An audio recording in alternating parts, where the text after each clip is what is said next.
A big goal for many Australians is to pay the house off, is to have no debt, to have no mortgage.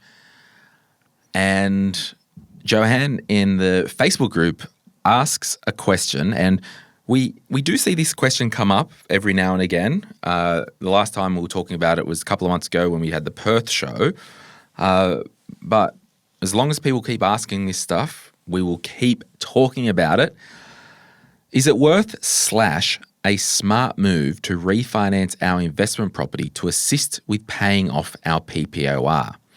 Our goal is to pay off our PPR, or primary place of residence, in 5 to 8 years. The house, or the PPR, is valued at $990 and they owe $380. The investment property is valued at $650 and they owe $350 on it. Thinking of drawing $100K out of the investment property loan when refinancing and putting it towards the PPR, which will help accelerate / get us towards our goal. This will mean a larger investment property loan, and assuming we can afford the extra investment property repayments. This way, the additional interest on the investment property is also tax deductible. Other options, if not considering our goal, is to refinance and buy another investment property and invest in shares. Lots of numbers can be crunched, i.e. interest saved on PPOR, money to be made in shares / other investments, property growth if buying another property. Appreciate your thoughts and any pointers on this. Rachelle Kroon, this is Property Podcast. You're a professional mortgage broker. You're a property investor in your own right. Joanne, what's the deal with this? Yeah, so the first thing I'd say, Joanne, is to probably talk to your accountant, because we can't give tax advice, but I'm going to answer that question anyway, which is you actually can't draw money up against your investment property and then make it tax deductible against your owner-occupied property. So yes, you absolutely can increase that loan, that investment property loan, from $350 to $450. But if you were to ask your accountant, they're going to say, well, the purpose of those funds is for owner-occupied purposes. So they're not actually tax deductible. So you'd really be just robbing Peter to pay Paul. There'd actually be no benefit in doing that. So when it comes to loans, it's actually not about what they're secured against. It's actually what their purpose is. So if you drew that $100,000 out against an investment property, even though it's secured against an investment property, it's not tax deductible. And so I think, and this is a common question. So obviously there is still some misconceptions out about that. But what I would say, just a thought, knowing that that's not an option for you, if your goal's to pay down your owner-occupied home, so you've got this house worth, $990,000, you've got quite a small mortgage of $380, but you've also got a huge amount of equity in this investment property. I'd have to ask the question, not giving advice, but ask the question, if you've done the scenario of the possibility of selling your investment property and paying nearly off your home loan, how would that look? And with all of that equity that you have in your home, you can then pivot and buy another investment property. And I just think it would be worthwhile if you were thrashing out some scenarios to at least put that in the mix of things to compare scenario-wise. What do you think, Glenn? Well, I think it's pretty categorical. There's $300K of meat in the investment property. There's $380 on the outstanding home. There's always a couple of questions before we jump into solution mode, and we really can't give personal advice on the podcast because we don't know.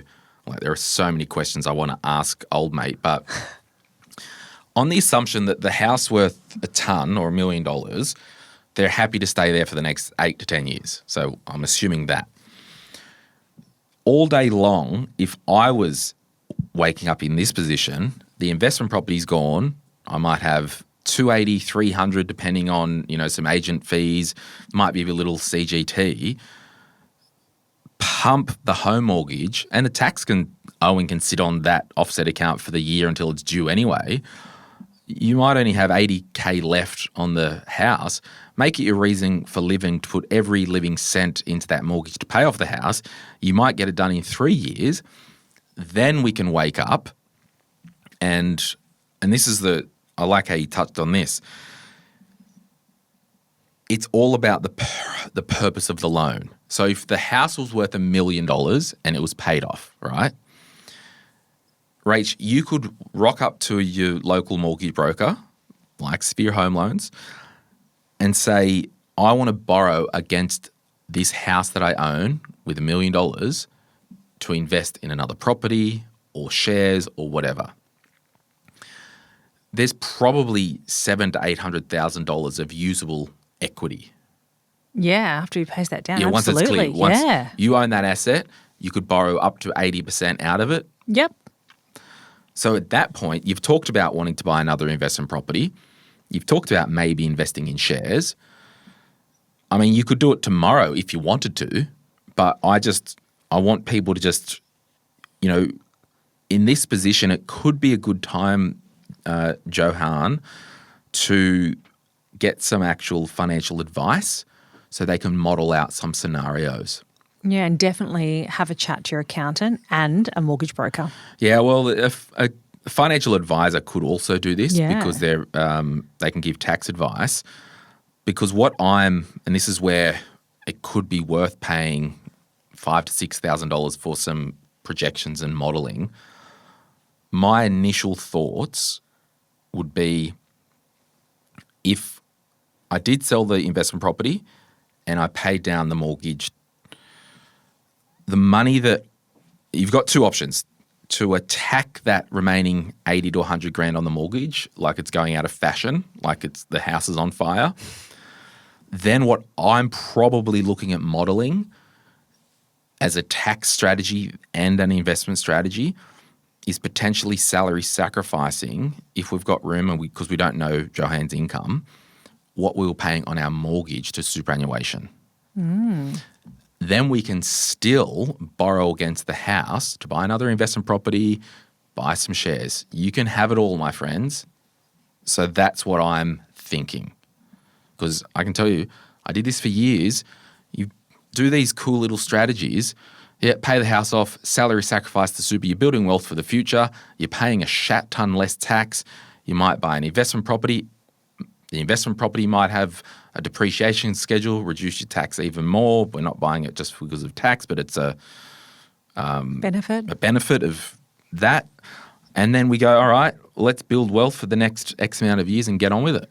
Yeah. So there are times where you do have the investment property and then you buy the house. And like for me, for example, I was literally thinking always, but just the other day, if I was to buy another house to live in here in Newcastle, there has to be a question of whether I offload investment properties and put the capital into the house. Especially if there's a lot there's a lot of meat. There's a lot of meat yeah. in the investment properties. Because the goal's always to have your own home loan as low as possible and the investment properties higher. So if that met your goal, why not do that? Yeah. So that's kind of literally, I'm like, gosh, am I psychologically ready to sell investment properties to put into a house that I'm going to live in? Because when I started the journey, when I bought my first house, I was living in it with a view for it to be an investment property in the future. So that's why we did, offset account and whatnot. But yeah, so it's a real thing. And you're not alone when selling a property. Oh, well, you're saying buy another investment property. I think there is time, we're in a new financial year. Maybe there's a decision before the end of June next year whether we offload that property. And it's okay to sell investment properties if it meets your goal. That's right. Like, would you rather have 400 grand of non-deductible debt or not? So, look, we will move on. This episode is brought to you by Sphere Home Loans. Hey, Johan, speak to the mortgage brokers. Call Sphere Home Loans. Someone in your team, Rach, they would have a look at this and say, well, let's assume this scenario, this is what your lending capacity is. Assume that scenario. You might even be able to get both properties valued with a lender and just see some real numbers on the table. Just all about scenarios. You want to have all the scenarios broken down for you. And then if you are getting further advice, you've got it in front of you when you can take it to that advisor. Totally. Thank you to Sphere Home Loans and Rach and your team for supporting the podcast. You can head to Sphere Home Loans to speak to one of their wonderful brokers wherever you get your Googling from. Otherwise, my name's Glen James. Let's do a podcast. You're listening to Money, Money, Money, or as the regulars like to call us, M3. Everything discussed on the podcast is general advice only, which I'm licensed to give, and details can be found in the show notes. My name's Glen James, former financial advisor, now podcaster. I host this show and a show called Retire Right. I've also got a book called The Quick Start Guide to Investing, which you can check out wherever good books are sold, or there's a link in the show notes. Otherwise, thanks so much for listening today. Now on with the show.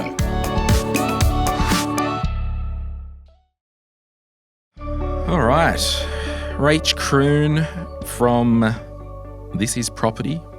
How's that going over there, that podcast, now that it's great. You've slipped in there with Johnny? It's been really good. It's been a good few months now. Yeah, I like it. It's good. And we've got that's on YouTube as well, everyone, as well as this podcast and all that. So we've pretty much moved to be a video show, and we do hope that those who listen to our content audibly, that you don't really notice the difference. But for those, we just want to build another audience on YouTube. So there you have it. What's Nathan have to say? Now, Nathan says, hey all, just after some opinions on what we should do moving forward. I'm a 32-year-old male. We've also got a 31-year-old female and a toddler. Our place is worth around $800,000 with a $400,000 mortgage, and we've got $52,000 in offset. So male earns $1,400 per week net and has $90,000 in super. As of next week, is salary sacrificing $200 per week. 31 female earns $850 per week net and has $60,000 in super.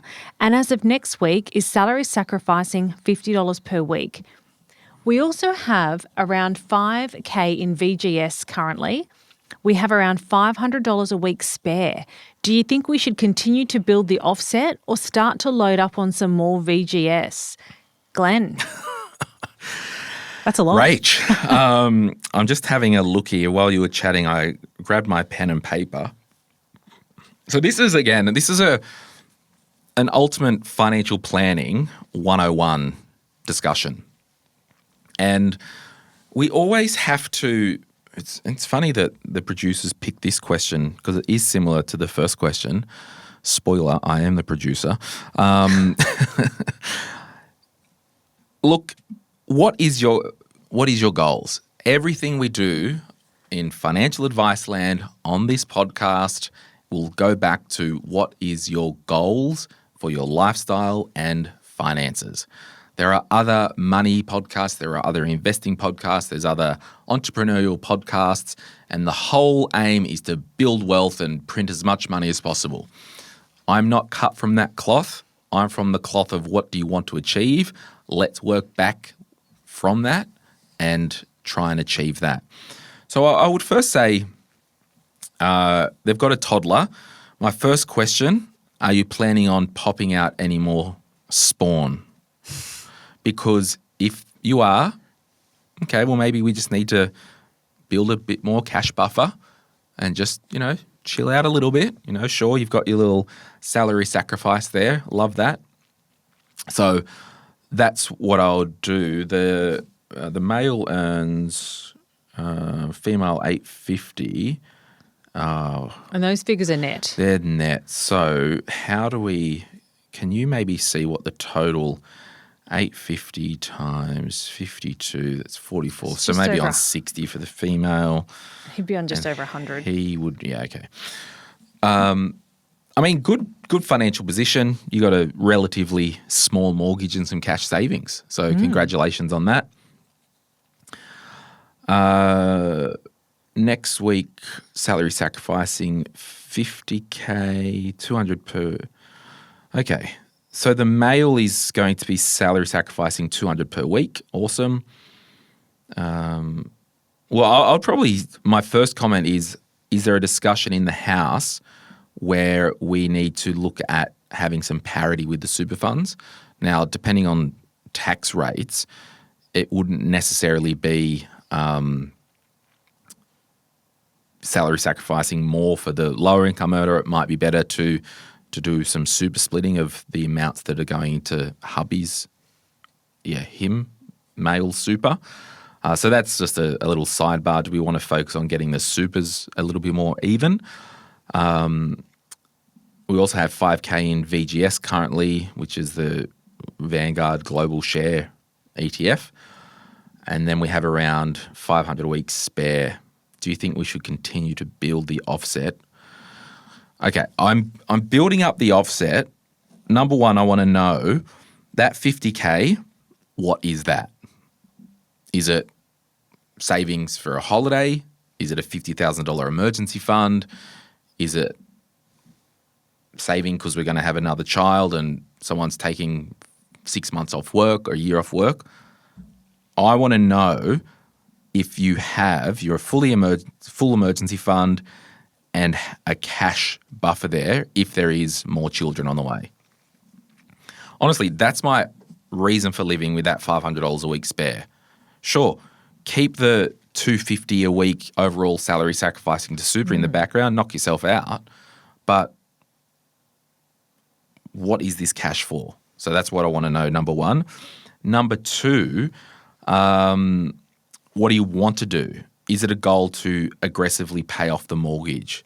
And if that's the goal, well, and this is where you get into this world of paying off the mortgage versus investing in shares or property versus salary sacrifice to super, then investing in shares within super.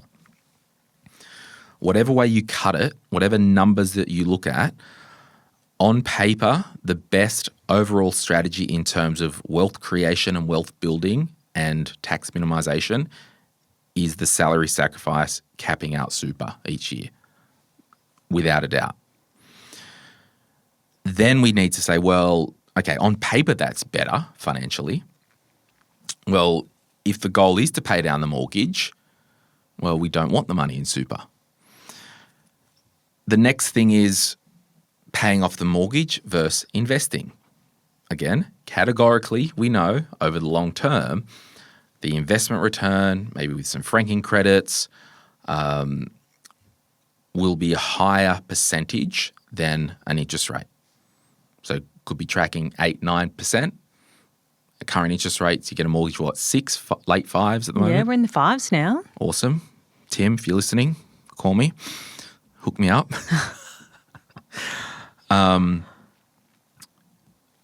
So we know that investing will give you a higher return, but then enters the chat volatility, risk profile, are the goals there?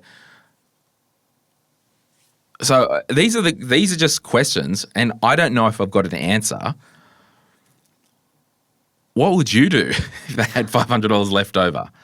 Because they could, there's a little bit of meat in there. They could buy an investment property if they want to invest. But I did note that they didn't ask that as one of the scenarios. Yeah. So I would say that property may not be their preference. It looks like their preference is either to pay off that mortgage or to have more VGS. Yeah. What would you do? Well, I would probably, if it was me personally, I would do exactly what I've said. Make sure that the cash does reflect the real world.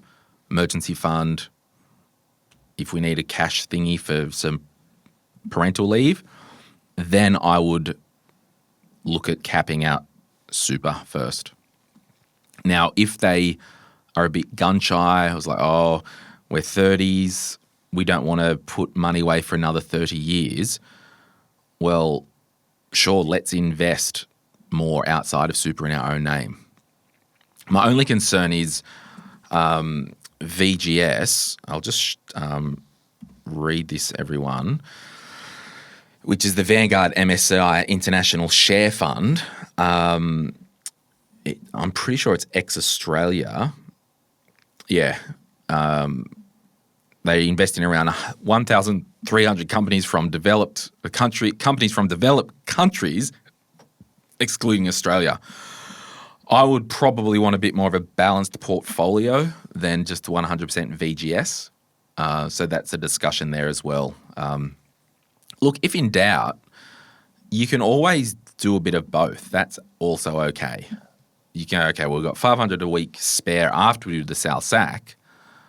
Or is that, as of next week, salary sacrificing. So maybe without the salary sacrifice, there's $750 a week spare. Yeah. So we're really, gosh, can I have some tips on how you guys don't spend all your money with a toddler?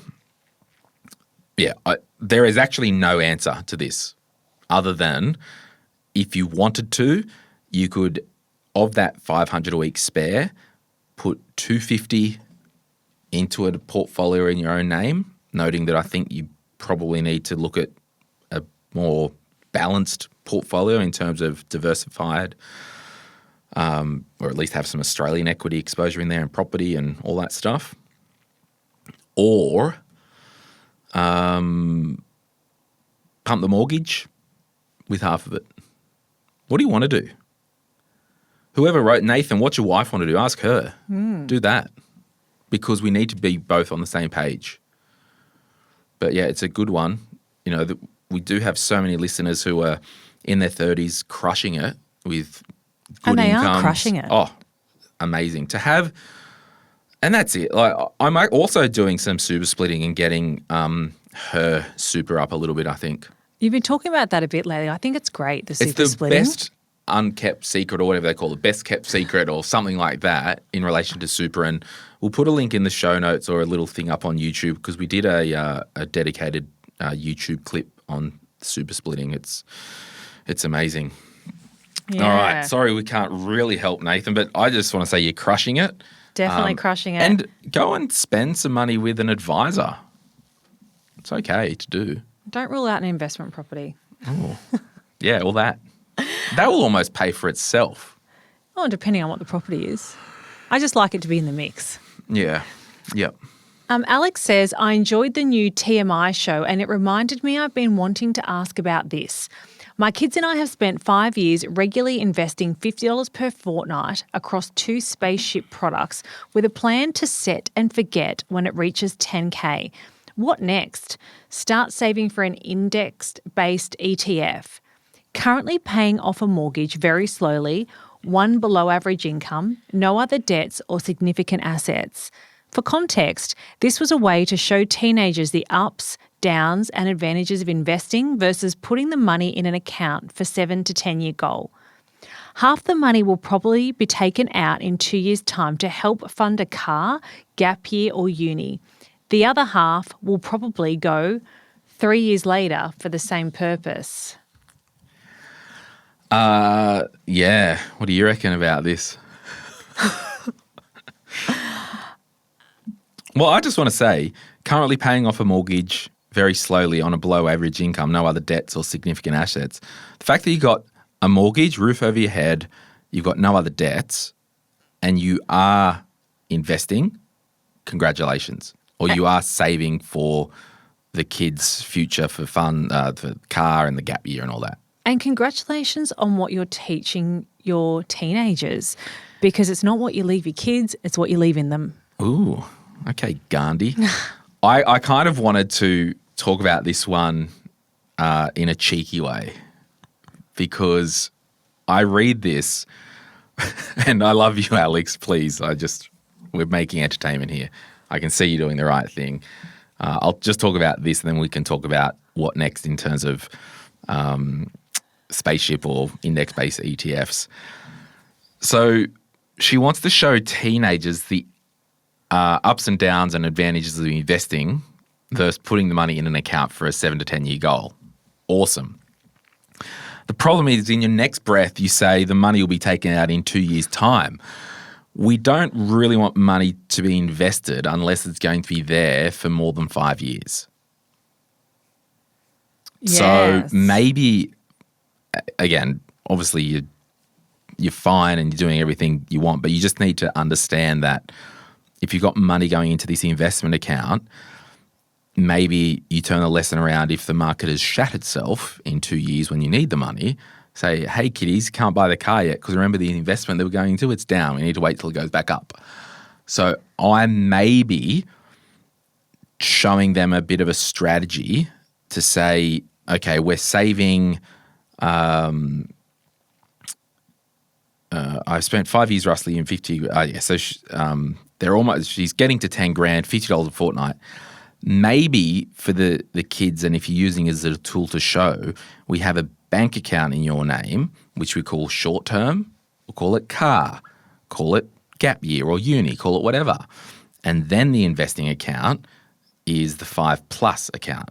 So Yeah. you might be putting $20 a fortnight into the cash account and $30 a fortnight into the investment. Because you can just show them, hey, we're saving for this, but because it's short term, we're using cash. And because this stuff's going to be, probably in 5 years' time, we're going to invest that.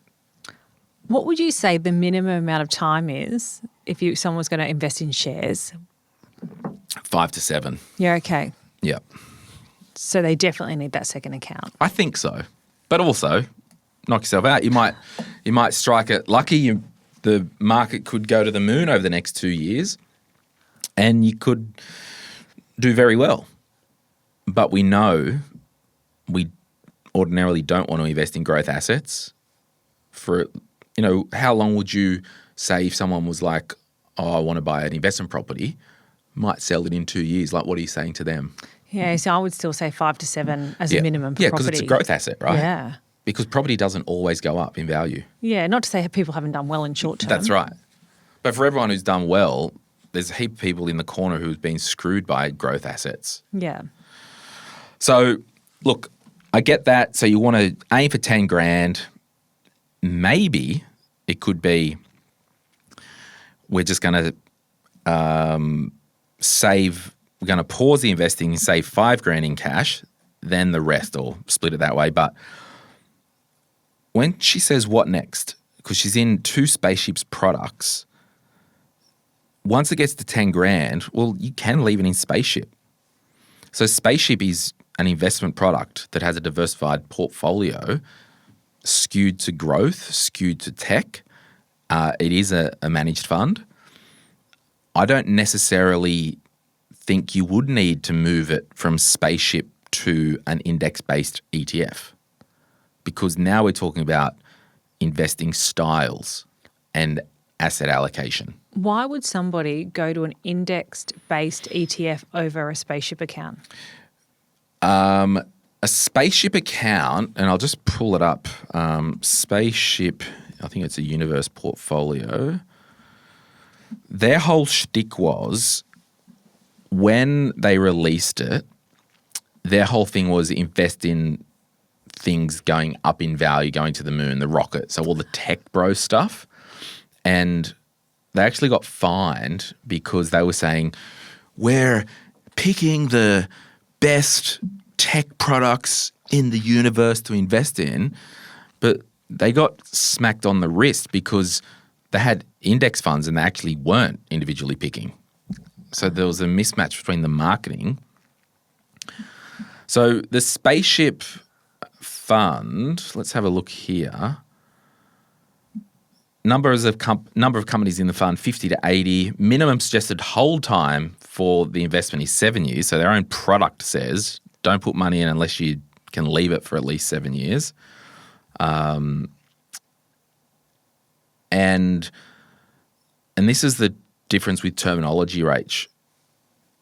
I say it's a managed fund, but that just means it's not listed on the ASX. So a managed fund can be an index fund because it's the style within the shell. The managed fund is just the shell. Ah. So, and the strategy is a high-growth investment strategy, and this is the Spaceship Voyager Universe. I assume this is the ordinary money, not the super one, but they're probably very similar.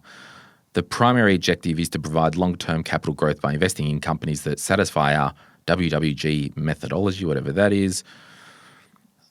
The strategy is a high-growth investment strategy which invests in companies listed on Australian and international securities exchanges that are assessed by the portfolio manager to meet the fund's criteria for investment. These are companies considered to have competitive advantages and future products or service growth potential. So the whole thing was, I think they're underlying the Australian listed companies are 10 to 30% target. International is 50 to 80. and the cash allocation is between 0 and 15%. But I think their whole thing was there was a big portion of that fund that was just an index fund.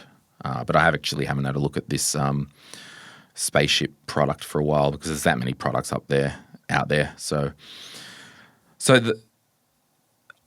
I don't think it. So what you need to do, and this is a really good thing if you do want to start to learn more about investing, Alex, and maybe I'll send you a message on Facebook and I'll send you a copy of our book, The Quick Start Guide to Investing, because when you start to talk about this stuff, you really want to look at the goal. What are we investing for? Then what we do, we go, okay, well, what structure do we want? Well, if I'm investing for the next 40 years, well, I may as well use super. The structure's already set up. Or if I'm investing for 7 years, well, super's off the table, or an investment bond is off the table, or a trust or a company is off the table. So we look at our goal, then we look at our structure. Then what we do within that, we say, well, what's our investment product and strategy?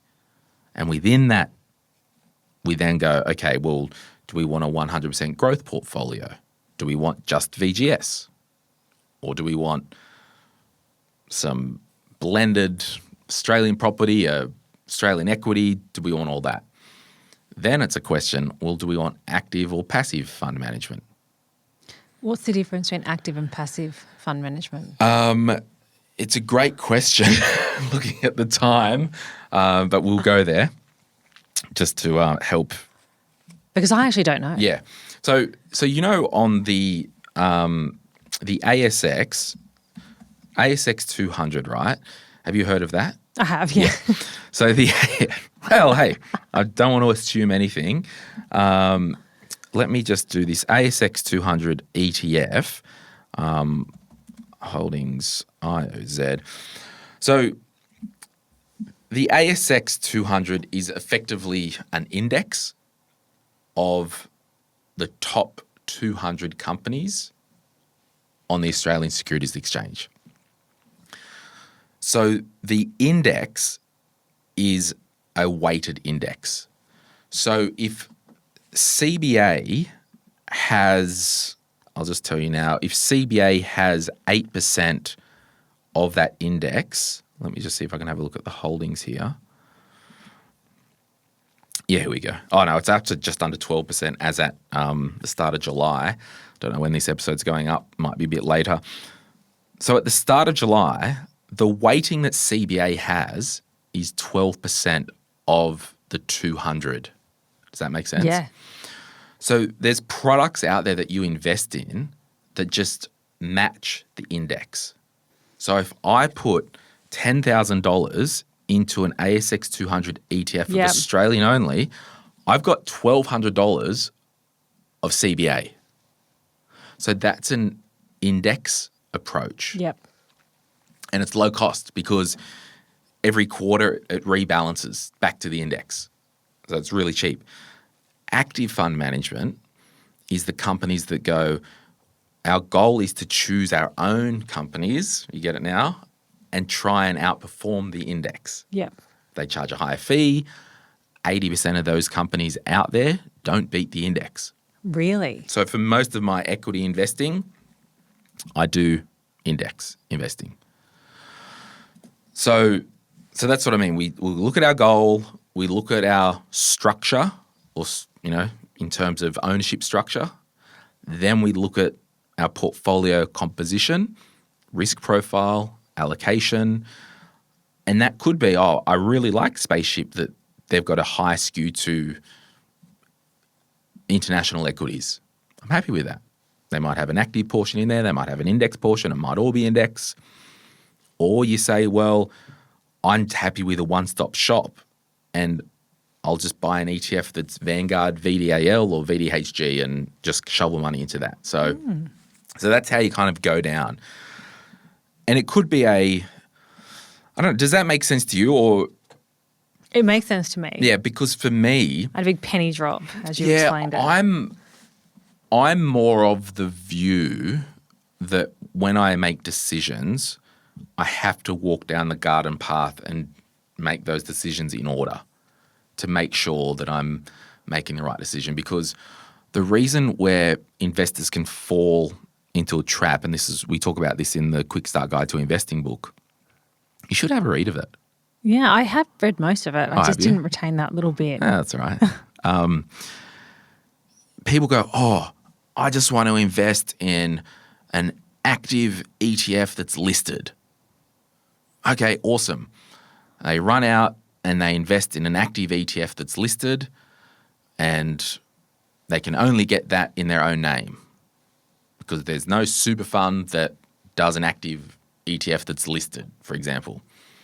But if they do it the right way, we do the goals, the structures, then we do the investing. Okay, you really wanted that active ETF. Well, the trade-off is it's going to be better to have it owned in this investment bond or in super. Let's try and pick an investment within this structure that is most like what you think you wanted. Yeah. It's very similar when people come in and say, I saw CBA advertised on the news, I want to loan with CBA. Yeah. And you're like, yeah, you can do that, but it might not be the most appropriate for you long term. So it always goes back to what are you trying to achieve, and let's walk down the garden path. Because as we're walking down the garden path, in mortgage broking land, CBA could be off the table on the second step. Yep. Because they say, well, CBA is probably pretty good. Yeah. They're rarely off the table. That's right. But it could be, I really want this lender here because I've seen them advertise at the footy. Well, you've told me you work casual 2 jobs. They can't ever be on the table for you. Yep. So Alex, I will send you a book. Again, these are just great to think about, get people thinking. Yeah. We'll be right back after this. If you're after personal financial advice, don't get it from a podcast. But if you want guidance tailored to your situation, head to moneypodcast.com.au and click Get Help. We'll connect you with one of our trusted professionals, financial advisors and mortgage brokers, who work with people right across Australia. No matter where you are, they can help. Now, before we get back to the show, a quick reminder to protect your financial life. That means having income protection sorted. It means having death cover if there's any debt or dependents relying on you. It means getting your personal insurance in order. Most people insure their car, they insure their house, but what about themselves? Sky Wealth, who support this podcast, are specialist financial advisors who can help you get the right cover in place. Their advice is often more comprehensive and better value than going direct through your super. Book a complimentary 15-minute chat at sky.com.au. That's skye.com.au. And they'll point you in the right direction. Rightio, we're back. No communist segment of the week. It's funny, we usually on a Tuesday do a community segment of the week. You know how we read? Yeah. I forgot to get the team to prep it. But in my template here, you'll see there, I call it the communist seggy in the template. And why do you call it the communist seggy? I don't know, community segment, communist, seggy, whatever. Don't at me, Rach. Don't at me. Hey, if you want to join the Facebook group, just put in the where did you hear about this group? I heard Glenn and Rach on episode 829. Put that there. We know you won't be spam. Okay, there's 2 questions here in finishing. Do you want to maybe read them both and we'll chat about them? Yeah, because you're great. a better reader and better at England and grammar than I am. So Joe says, I am a low-income earner and self-employed, so I put $500 into super to get the government co-contribution. Is it true I can't also put in an intent to claim on this money also? Is it one or the other? Yeah, and do you want to read the next one?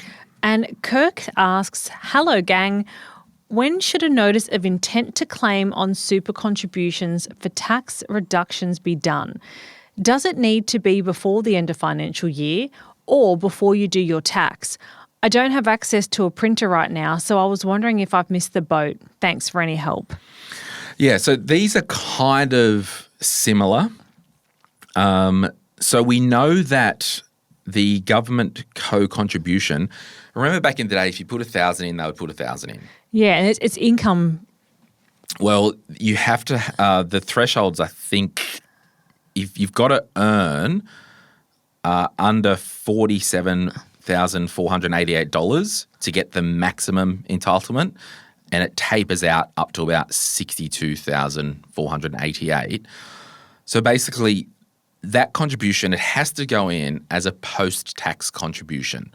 So from your own bank account, money that you've received, if you're an employee, you've already paid tax on it, you put that money into your super, put $1,000 in, they'll give you $500 or tapering out up to that maximum income.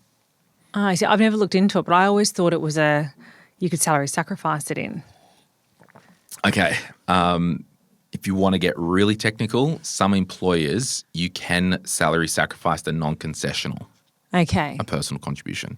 So in Superland, and this is why I love having you on the show, because you're in the property mortgage world I do not every know day. any of this stuff. Yeah, but you know enough to hold a conversation, which is awesome.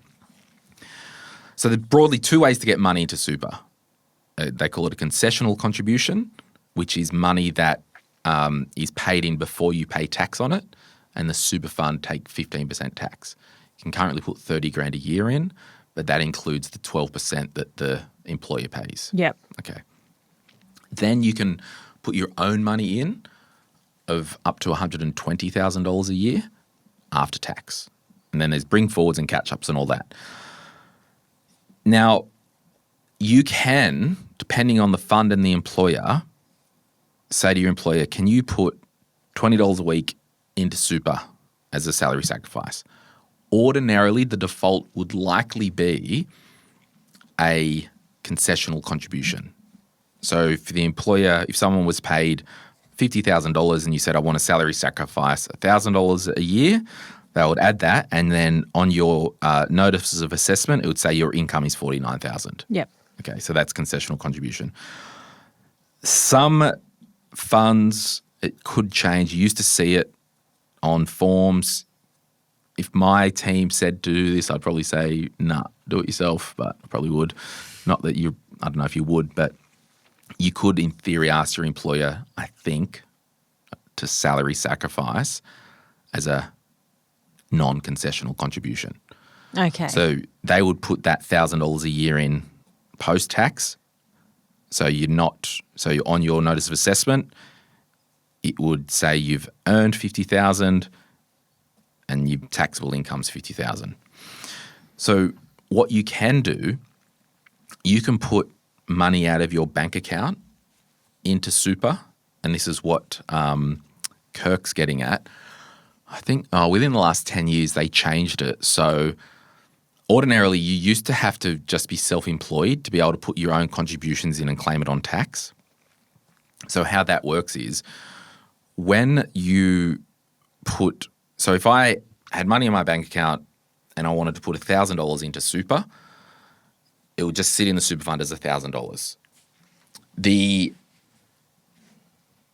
And then at the end of the year, if I wanted to claim that $1,000 on tax, I have to tell the super fund that I'm giving them a notice and intent to claim.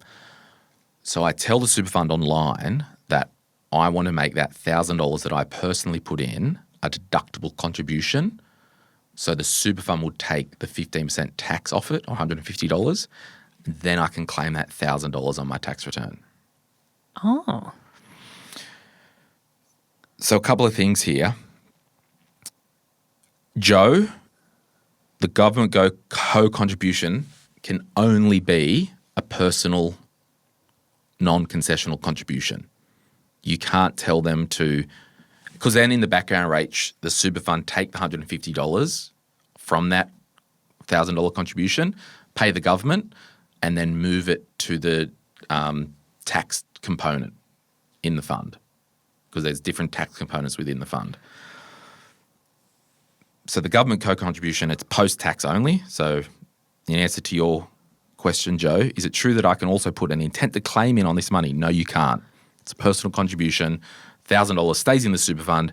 Financial year ticks over. That $1,000 stays in there as an after-tax contribution. So it's one or the other. Yep.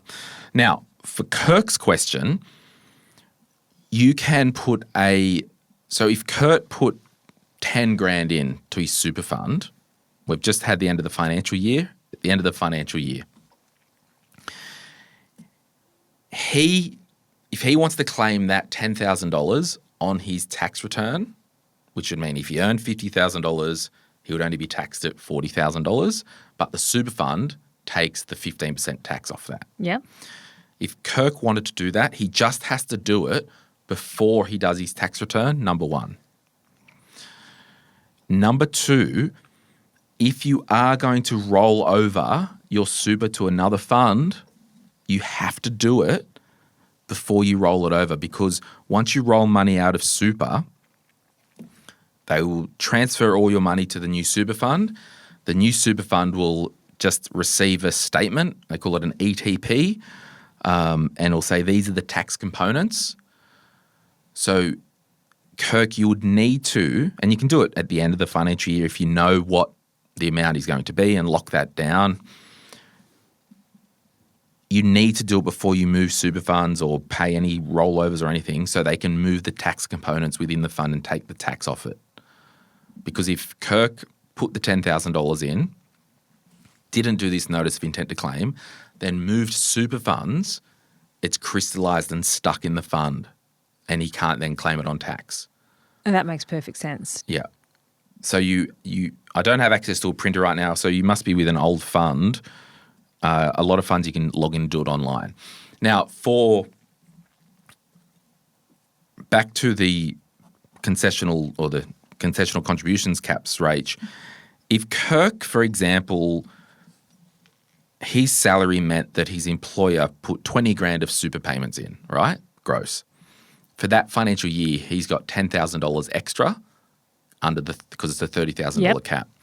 So he can transfer $10,000 into his super fund and claim it as a deduction.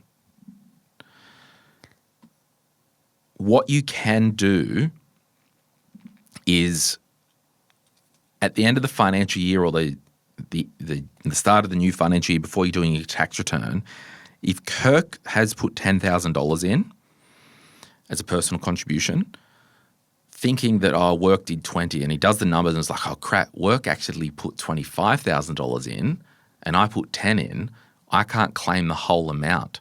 So what Kirk can do when he does the notice of intent to claim form or the tick box online, you can tell the super fund, last year I put $10,000, or I put $10,000 into super fund. Of that $10,000, I want to make $5,000 a deductible contribution to get to the cap of $30,000 and leave $5,000 as a personal contribution.